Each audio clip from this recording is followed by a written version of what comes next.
I'm so glad and thrilled to see you and kickstart this conversation. How are you this morning?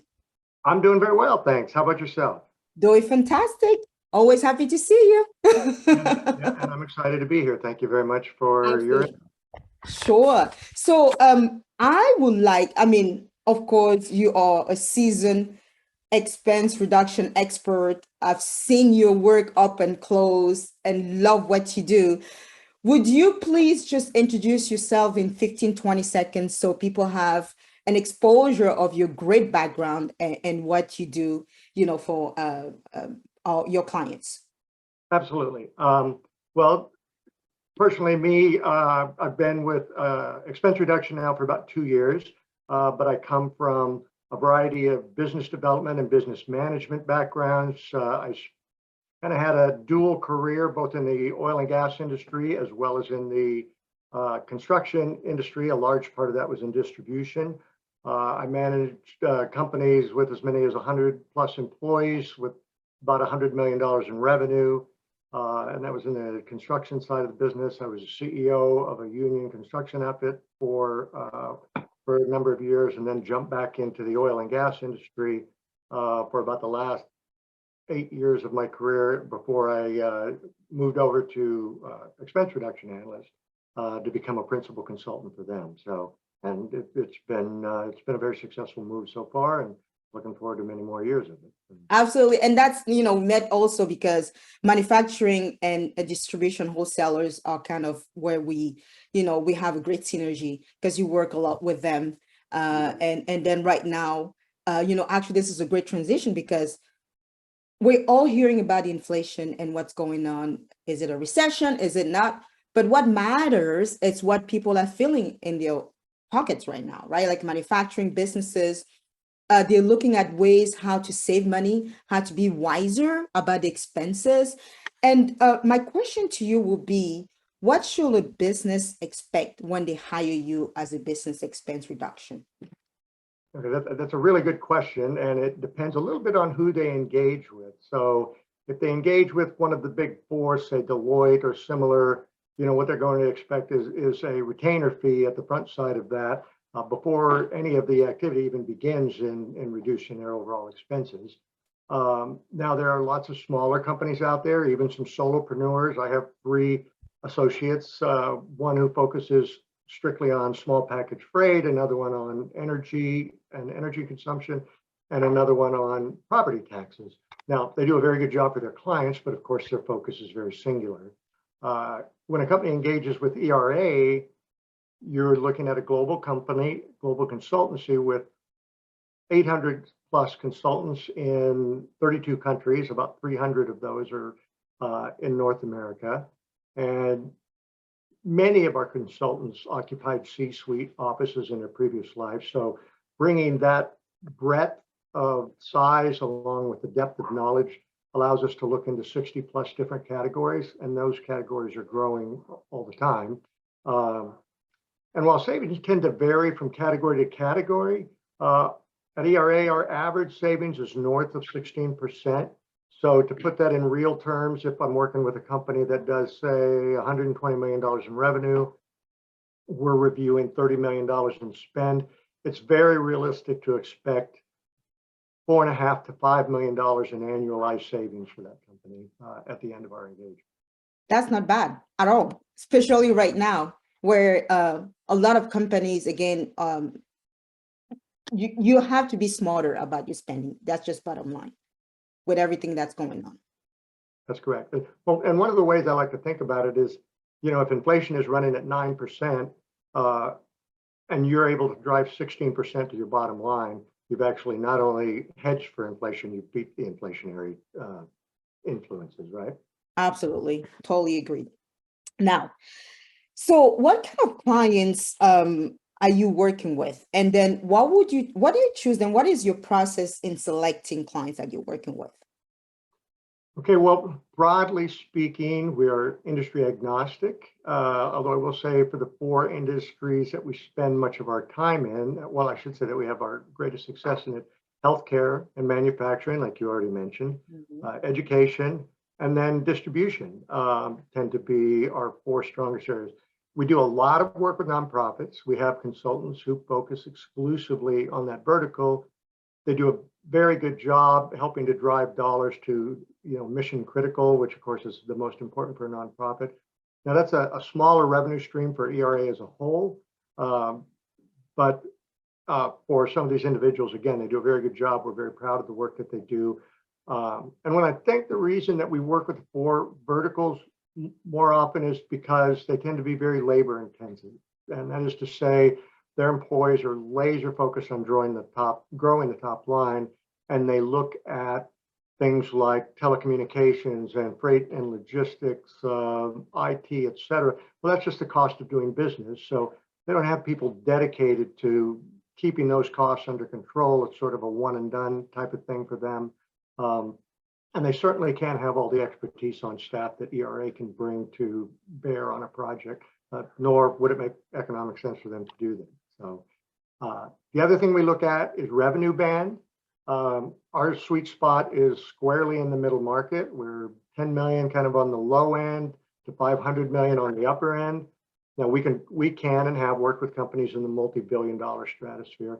But the reality is companies like that typically have resources on board that are very much like ERA's functionality. So generally that 10 to 500 million dollars is really where we function. So hope that answered your question. Oh, absolutely. This is such a great transition because I'm always interested in processes, right? Like this is just one of the things that makes you understand the actual expertise. But before we go that route, I would like to find out, so what does a typical engagement with you looks like? And then how long does it take to get, results? Because we're all about results driven, right? Like a company, that's what the outcome, the vision is like, how am I going to see results and how long is it going to take for me to see results? You bet. And you're right. That is very important and one of the most frequently asked questions that we get. So first, I'll talk a little bit about the roles. Yes. In a typical engagement, there are three distinct roles that ERA brings to the party. Number one is a key account manager.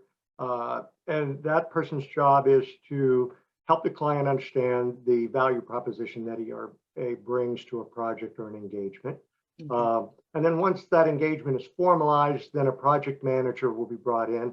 And the project manager's job is to help understand who the key stakeholders are on the client side, and then also to match up the experts on the ERA team with the projects that are being engaged. Now, that could be as few as 2 or 3, or it could be as many as a dozen. It just depends on how many projects that we are engaged with on that particular one.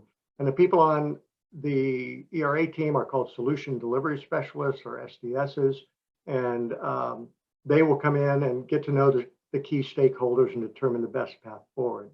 Now, getting back to your question as far as the timeline, we have 4 landmarks. The first landmark we aim to hit in about 4 to 6 weeks, and this is kind of the 30,000-foot view. And then the second landmark, again, is another 4 to 6 weeks, and this depends a lot on the size of the project and complexity. And then third, we move into implementation, which is 2 to 4 weeks. And then from there, we move into the monitoring phase, which lasts about 24 months typically. So to get to beginning to realize actual savings for a simple project is going to be about 10 weeks. And for a larger, more complex project, 16 to 20 weeks is very reasonable to anticipate. So with the profits you mentioned, the 16%, I mean, like, this is money that you didn't have before. And if it takes, a couple of weeks, I mean, I don't see how that can be a deal breaker. It's actually very attractive because you're going to end up saving, 16%. That's pretty significant for most businesses. Right. And the key is if we don't find savings, there is no fee. So while all of this work is going on, the client does not experience any additional expense as a result of the engagement with ERA. Oh, very nice. See, that's great to mention. Thanks for mentioning that. Now, so we touched a little bit on the processes. Can you walk us through? Of course, there's so much subtleties, I'm sure, moving parts and other things going on. But like, typically, let's say you have a manufacturer, you're sitting down with them, like what are the steps, like the critical steps in your process? Okay. All right. Yeah. And we'll start with the beginning. So, and process is certainly the appropriate word. So we initially engage with a potential prospect and we use a business intelligence tool. It's called SpendView. And SpendView is a tool that was developed in-house at ERA, and it helps our clients to visualize their spend in ways that they've not seen before. And then they can do that as granular as they like or as high level as they like. Again, it's a very sophisticated tool. And all we need from them to get started is either a copy of their general ledger or an AP report. We then have a team of experts who help to sort of dissect all of that information. We also have an AI tool called SpendBot that helps to turn all that information into the visualization that I just mentioned. We then go back to the client and present that to them. And now they're able to see why ERA can find savings in places that they probably haven't considered before. And this is generally where the formal engagement, I should say, where the engagement is formalized. So moving on from there, I already mentioned that we bring project managers in next, and they help to get the team together. And now in that first 4 to 6 weeks, we're going to be very data hungry. So depending on the ERP system of the client, that's going to really minimize how much, if it's very up to date, it's going to minimize the amount of time that that they may be involved. And of course, we take pride in really minimizing the resources that our clients have to contribute. On the flip side, if their ERP system is not necessarily up to date and we're literally having to make copies of paper invoices, well, ERA handles that as well. So again, we try to do all the heavy lifting. So, and so once we have all that data, it takes us in terms of gathering the data and then extrapolating all that about 4 to 6 weeks to get to what we call a baseline report. And the baseline report is really the document that we're going to measure all savings against. So it will show you or show us and the client, of course, how much they're spending, who they're spending it with, and what they're spending it on. And once that's documented, then we will move to the next phase, and that's going out to RFP and RFQ. So we're inviting both the incumbent vendors in as well as the potentially new vendors to submit pricing for the products and services that our client is using. Again, that's another 4 to 6 week process. And at the end of that, we will take and put anywhere from 2 to 6 options together for each category. And then the client will look at those options and determine which one is the best for them. It may not always be the lowest price. Obviously, developing relationships with new vendors, there's some cost involved in that. And but so once they make that selection, we're now ready to move into implementation. What I will say is at this point, this is where we write invoice number 1. So there's already been hundreds of hours invested by ERA at this point into this project, and the client has, again, seen 0 expense. But now we know what savings are about to be realized, so we bill for a portion of the savings at this juncture. And then, as I mentioned, we move into implementation, which includes awarding. We do all the awards. We call the vendors who are successful and let them know that they were. And then also, if there's new vendors brought on, we get them onboarded into the company's AR process. So that's as seamless as possible. And then, like I mentioned, 2 to 4 weeks for that. And then we move into monitoring, which generally lasts 24 months with nearly all of the projects that we do. And in the monitoring phase, we will get all of the invoices from the clients who have been successful in the RFP process. And we'll make sure that they're honoring all of the prices, as well as if there's any credits due, we'll make sure all that happens. So again, here we take a lot of the work off of the client's AR staff and a lot of that labor, and really try to keep this as streamlined as possible. So that's an extensive amount of work. I mean, and I'm sure you're just scratching the surface here, because it seems tremendous what you guys are going in and doing. And with teams also, we're not talking just one expert here. Like you mentioned, a few of them coming at different stages of the process. And the fact that you actually, start the process and bill afterwards, it's quite attractive. I wouldn't imagine why most of our clients being manufacturer, distributor, and wholesalers dealing with vendors wouldn't want to sign up for this type of service, especially right now again, where you definitely want to be careful on expenses, and then making sure you're investing wisely into the business going forward. You bet, you bet. And I'd like to just add a little bit to that, and that is that our typical engagement, I mentioned our monitoring is 24 months, but our average engagement with a client is 5 to 6 years. And oftentimes the reason that happens is they'll sign 2 or 3 projects at the beginning, and then they see how successful they were with those projects, and they go, hey, maybe you guys should take a look at this one, that one, and that one. And suddenly that process starts again. So maybe we'll double or triple the initial engagement period that we were anticipating. I'm not surprised whatsoever. It really makes total sense. Now, question about how are your clients being impacted? We talked about, the debate if it's really a recession we're going through, inflation. Again, what matters, it's what business owner are going through. There's a lot of anxiety, uncertainty, and it really actually preview that we're in the throes of a recession. Although the word is not quite, I guess, technically said, but again, what matters is what the feeling, the feeling of recession, it's creating. What's the impact right now amongst your clientele?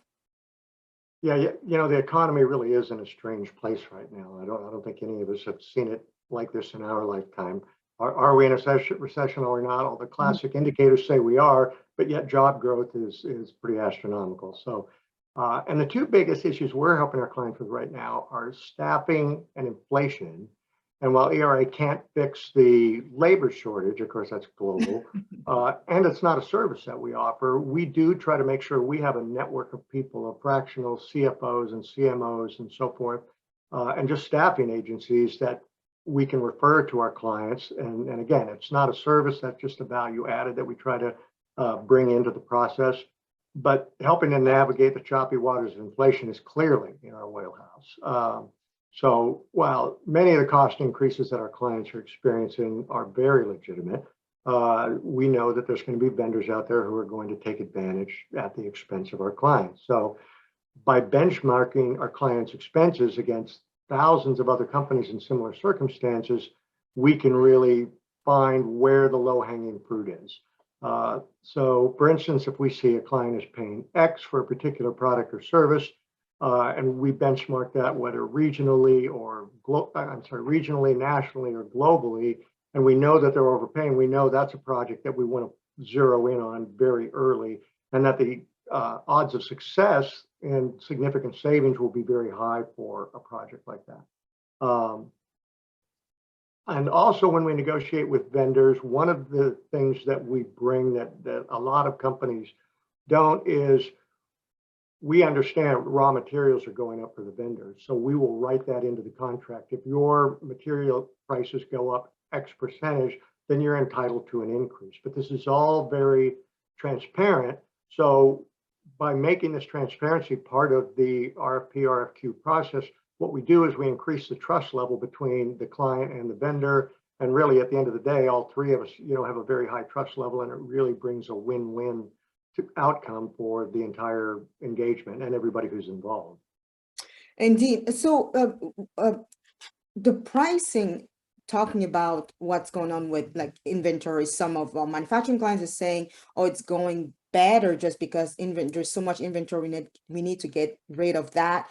And the vendor relationship, I mean, how does that work? Because I feel like they want to charge a pricing that they want to charge, and here you are coming and negotiating on behalf of the client. Of course, that's totally fine. Like, how do you navigate those, I would say, sensitive waters? Yeah, that's a really good question. Well, oftentimes I would tell you vendors see our name when we call them, or they get the letter from the client saying, ERA has the right to negotiate on our behalf. And they're usually not real enthusiastic about wanting to talk to us until they understand the process. So what we often do is we use indexes in commodities. So if we say, for instance, we're working with a container company and the paperboard index goes up by a certain percentage. Well, once they hit that threshold, that automatically allows that vendor to increase their price, and the client knows it, right? So we know that these increases are going to be fair. We know that they're going to be at a certain percentage, either even with the index, below the index, or some negotiated amount above the index. But everybody understands what's happening and how it's happening, and we're involved in that process to make sure that those portions of the contract are being adhered to. So, like I said, we try to make it fair and we try to make it equitable so that everyone feels like they're in a win-win situation. They earn the business and they're allowed to keep the business and keep it at a reasonable profit. Great. Question about again, coming back a little bit on impact. So do you see a lot of people requiring your services more nowadays, or is it like maybe business as usual? Like what's the trend right now on your side? Yeah, well, definitely Q1 and Q2 in terms of client signings were record-setting quarters in the 30-year history of ERA. So, and not only were we signing more clients, we were signing more projects per client. So there is definitely a trend in the market for people to want to engage with folks like us and try to, in a very quick fashion, get these costs under control. And when I say quick, what I mean by that, I mean, one of the clients I'm working with, they have a procurement staff of 3. They're about $100 million company. Well, and we have 11 different projects, 13 different consultants working on this project. There is no way that with those 3 people that they could affect the kind of savings that we are affecting for this client in very short order. I mean, they might be able to do it if they did it over years, but the reality is it's not likely because, like I mentioned earlier on, they're focusing on top line growth. They're focusing on their jobs, and that keeps them plenty busy. Having to go off and do RFQs for 12 different companies or 13 different companies, they just don't have the resources available to do that. Yeah, I mean, again, not surprised at all that people are looking very closely at the expenses, right? Like, I mean, if there was any time, this is the time or the year right now to get back and take a step back and looking very carefully on what you're investing your money. One thing that I wanted to touch a little bit on, it's M&A. We've done a tremendous amount of M&A transaction, talking about Q2 last year up until I would say even like recently Q3. That was for us at the office, the biggest year in M&A transaction we've done. What is your role in M&A, sorry, mergers and acquisition? Just not like acronyms. What is your role in that specific field? Yeah, well, I thought that question might come up.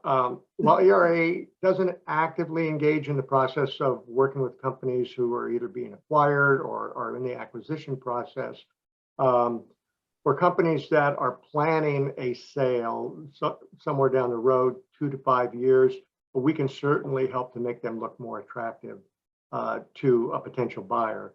A good example of this happened recently. A friend of mine is a principal with a business advisory company. He has a client that's owned by a couple, very profitable, but they have no heirs to pass the business on to. So their plan is in 5 to 7 years, they want to sell it.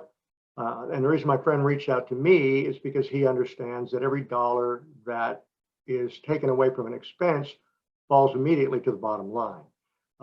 Now, I've spoken to many valuation experts who will tell me that for every dollar that can be shown in profitability, it's somewhere between $3 and $12 that the asking price can be increased. So that could mean we save you $1 million a year. You could ask somewhere between $3 and $12 million more for your company. Mm-hmm. Obviously, it depends on the industry, but yeah, that's pretty powerful motivation for people to want to cut their expenses and bring a company like ours in that works on a contingency basis. So the other area that we work with the M&A is with private equity firms. You know, they may approach us because they've got an asset in their portfolio that's underperforming. We're brought in to help bring that asset up to where expectations are. And there's a lot of synergy there. And what I mean by that is when that happens, oftentimes now, we'll get the attention of the principals at the PE. It's like, how did we turn that company around? And whether they're trying to sell it or just make it into a more profitable asset, doesn't really make any difference. But they take a look at that and say, hey, maybe we can do that with some of these other companies that are part of our ownership. And so when I say synergistic, we end up in the long term helping that entire portfolio to be more profitable for the PE firm. And as a result, the engagement on the ERA side ends up being quite long term. So those are really the two sort of main areas where we're involved in the mergers and acquisitions side of the market. I mean, that's for me, it very attractive, right? Like, I mean, as somebody like talking about mergers and acquisition, you want to prepare ideally years ahead and showing a trend of saving money and reinvesting into the business and be able, as you mentioned, to ask, 2 to 3 times the amount of what you save. It's just, it seems no brainer, to come in Right. and then, do that work. Now, what would you like to share about, like, specifically maybe about your team currently, or you, like, for, let's say, and I don't think there's that many out there that will be reluctant to hire you, but like, what would be, for instance, something that you could tell them?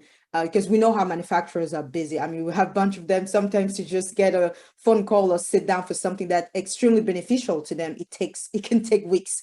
So for somebody who's maybe a little bit reluctant to sit down, like, what would you tell them, in 30 seconds, and can, move the needle and change their minds? Sure. And that's a really good question. We oftentimes sort of scratch our heads internally because of the amazing value proposition we have. What is the hesitancy on the side of the clients?